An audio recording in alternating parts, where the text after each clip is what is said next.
Hello, this is Bible Reading a Year for April the 12th, and we're picking back up where we left off yesterday in Joshua 5.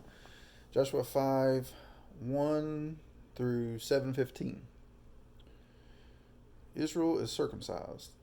Now it came about when all the kings of the Amorites who were beyond the Jordan to the west, and all the kings of the Canaanites who were by the sea, heard how the Lord had dried up the waters of the Jordan before the sons of Israel until they had crossed, that their hearts melted, and there was no spirit in them any longer because of the sons of Israel. At that time the Lord said to Joshua, Make for yourselves flint knives, and circumcise again the sons of Israel the second time. So Joshua made himself flint knives and circumcised the sons of Israel at Gibeath Harloth. This is the reason why Joshua circumcised them. All the people who came out of Egypt who were males, all the men of war, died in the wilderness along the way after they came out of Egypt. For all the people who came out were circumcised, but all the people who were born in the wilderness along the way as they came out of Egypt had not been circumcised. For the sons of Israel walked 40 years in the wilderness until all the nation, that is, the men of war who came out of Egypt, perished because they did not listen to the voice of the Lord, to whom the Lord had sworn that he would not let them see the land which the Lord had sworn to their fathers to give us, a land flowing with milk and honey. Their children, whom he raised up in their place, Joshua circumcised, for they were uncircumcised, because they had not circumcised them along the way. Now when they had finished circumcising all the nation, they remained in their places in the camp until they were healed. Then the Lord said to Joshua, Today I have rolled away the reproach of Egypt from you.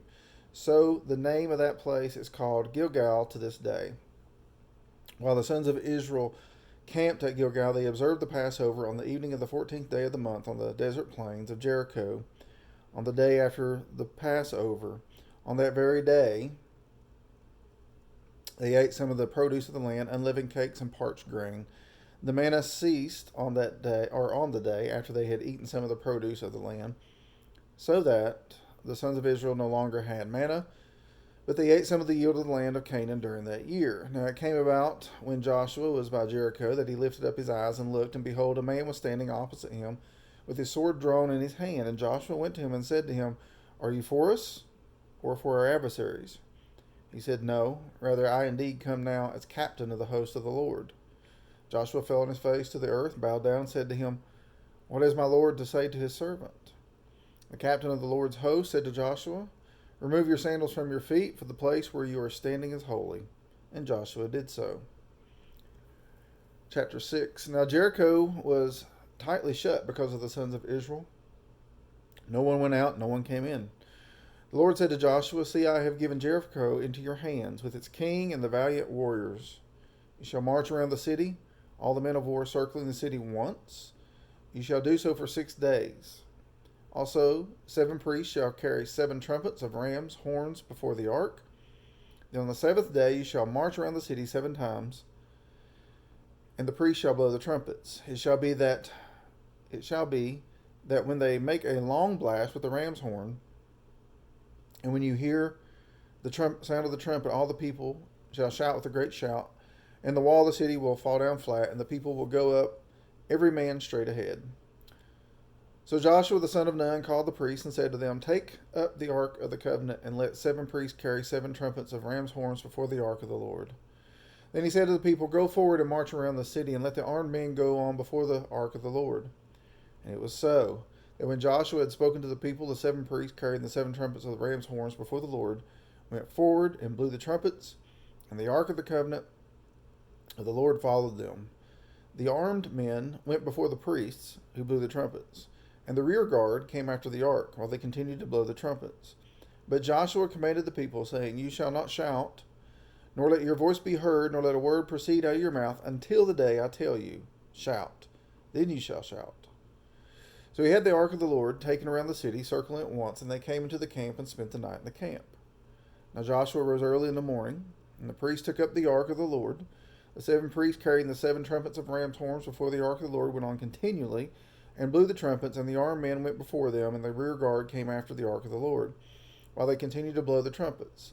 Thus the second day they marched around the city once, and returned to the camp. They did so for 6 days. Then on the 7th day they rose early at the dawning of the day, and marched around the city in the same manner 7 times. Only on that day they marched around the city 7 times. At the 7th time, when the priests blew the trumpets, Joshua said to the people, Shout, for the Lord has given you the city. The city shall be under the ban.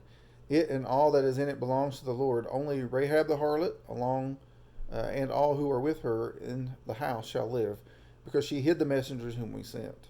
But as for you, only keep yourselves from the things under the ban, so that you do not covet them, and take some of the things under the ban, and make the camp of Israel accursed, and bring trouble on it. But all the silver and the gold and the articles of bronze and iron are holy to the Lord. They shall go into the treasury of the Lord. So the people shouted, and the priests blew the trumpets, and when the people heard the sound of the trumpet, the people shouted with a great shout, and the wall fell down flat, so that the people went up into the city, every man straight ahead, and they took the city. They utterly destroyed everything in the city, both man and woman, young and old, ox and sheep and donkey, with the edge of the sword.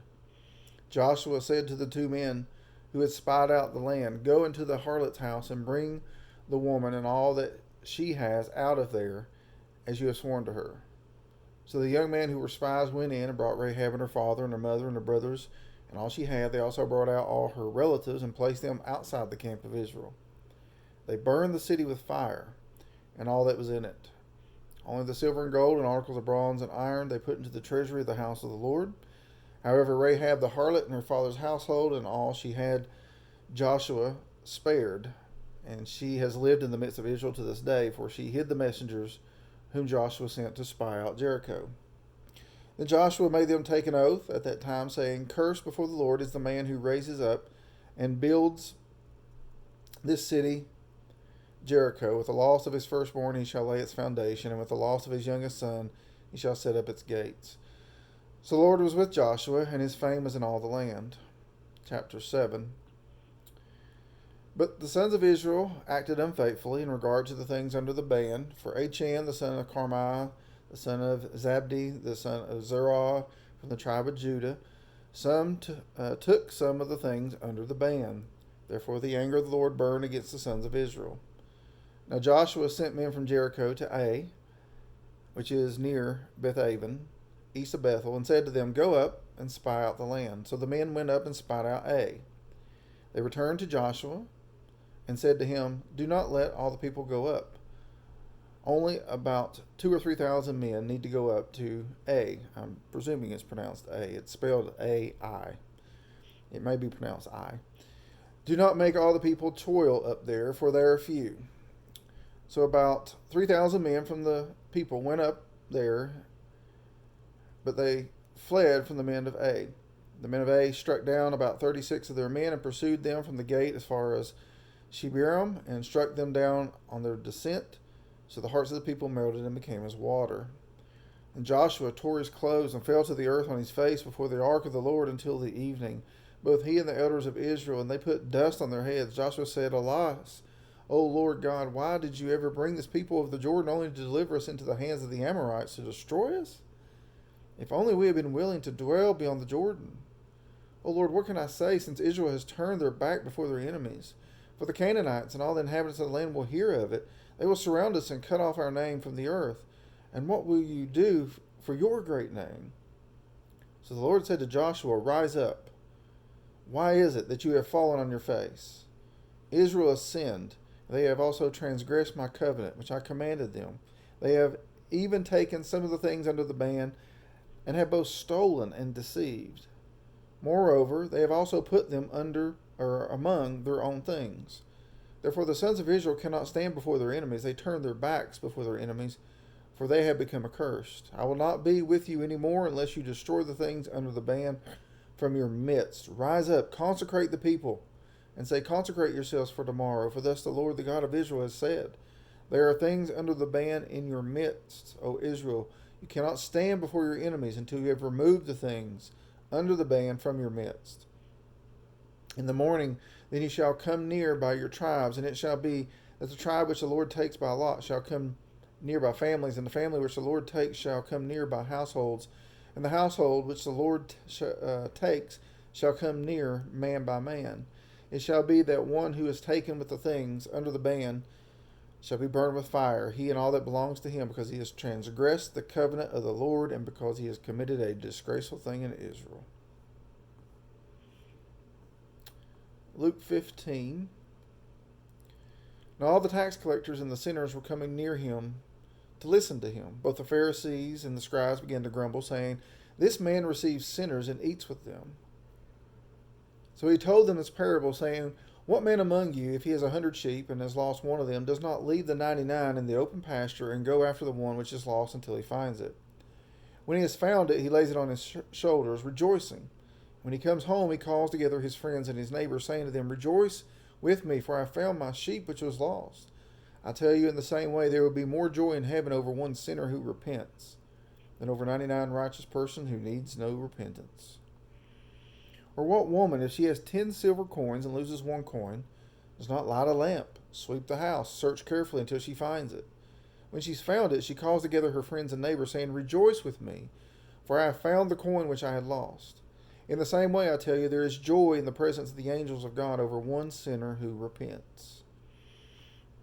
And he said, "A man had 2 sons. The younger of them said to his father, 'Father, give me the share of the estate that falls to me.' So he divided his wealth between them. And not many days later, the younger son gathered everything together and went on a journey into the distant country. And there he squandered his estate with loose living. Now when he had spent everything, a severe famine occurred in the country, and he began to be impoverished. So he went and hired himself out to one of the citizens of that country, and he sent him into his fields to feed swine. And he would have gladly filled his stomach with the pods that the swine were eating, and no one was giving anything to him. But when he came to his senses, he said, 'How many of my father's hired men have more than enough bread? But I am dying here with hunger. I will get up and go to my father, and will say to him, Father, I have sinned against heaven and in your sight. I'm no longer worthy to be called your son. Make me as one of your hired men.' So he got up and came to his father. But while he was still a long way off, his father saw him and felt compassion for him, and ran and embraced him and kissed him. And the son said to him, 'Father, I have sinned against heaven and in your sight. I am no longer worthy to be called your son.' But the father said to his slaves, 'Quickly bring out the best robe and put it on him. Put a ring on his hand and sandals on his feet, and bring the fattened calf, kill it, and let us eat and celebrate. For his son of mine was dead and has come to life again. He was lost and has been found.' They began to celebrate. Now his older son was in the field. And when he came and approached the house, he heard music and dancing. Then he summoned one of the servants and began inquiring what these things could be. And he said to him, 'Your brother has come, and your father has killed the fattened calf, because he received him back safe and sound.' But he became angry and was not willing to go in. His father came out and began pleading with him. But he answered and said to his father, 'Look, for so many years I've been serving you, and I've never neglected a command of yours, and yet you have never given me a young goat, so that I might celebrate with my friends. But when this son of yours came, who's devoured your wealth with prostitutes, you killed the fattened calf for him.' And he said to him, 'Son, you have always been with me, and all that is mine is yours. But we had to celebrate and rejoice, for this brother of yours was dead and has begun to live, and was lost and has been found.'" Psalm 81. Sing for joy to God our strength. Shout joyfully to the God of Jacob. Raise a song. Strike the timbrel, the sweet-sounding lyre with the harp. Blow the trumpet at the new moon, at the full moon on our feast day. For it is a statute for Israel, an ordinance of the God of Jacob, has established it for a testimony in Joseph. When he went throughout the land of Egypt, I heard a language that I did not know. I relieved his shoulder of the burden. His hands were freed from the basket. You called in trouble, and I rescued you. I answered you in the hiding place of thunder. I proved you at the waters of Meribah. Selah. Hear, O my people, and I will admonish you, O Israel, if you would listen to me. Let there be no strange God among you, nor shall you worship any foreign god. I, the Lord, am your God, who brought you up from the land of Egypt. Open your mouth wide, and I will fill it. But my people did not listen to my voice, and Israel did not obey me. So I gave them over to the stubbornness of their heart, to walk in their own devices. Oh, that my people would listen to me, that Israel would walk in my ways. I would quickly subdue their enemies and turn my hand against their adversaries. Those who hate the Lord would pretend obedience to him, and their time of punishment would be forever. But I would feed you with the finest of the wheat, and with honey from the rock I would satisfy you." In Proverbs 13:1 says, "A wise son accepts his father's discipline, but a scoffer does not listen to rebuke. Amen. Word of God for the people of God. This is Bible reading in a year for April the 12th. April the 12th. And Lord willing, I'll see you tomorrow. Have a blessed day.